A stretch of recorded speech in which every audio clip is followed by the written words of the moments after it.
आज मैं मौजूद हूँ प्रिसन 11B की उस लोकेशन पे जहाँ से आपको पूरा 11B के जो विलास हैं, प्लॉट्स हैं वो नीचे नज़र आएँगे।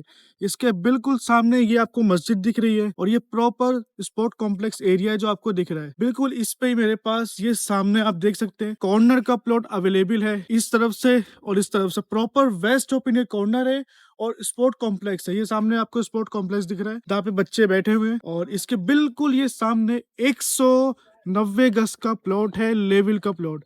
जो लोग शौकीन हैं एक्स्ट्रा लैंड वाला कॉर्नर का प्लॉट लेने के लिए, उनके लिए ये प्लॉट अवेलेबल है।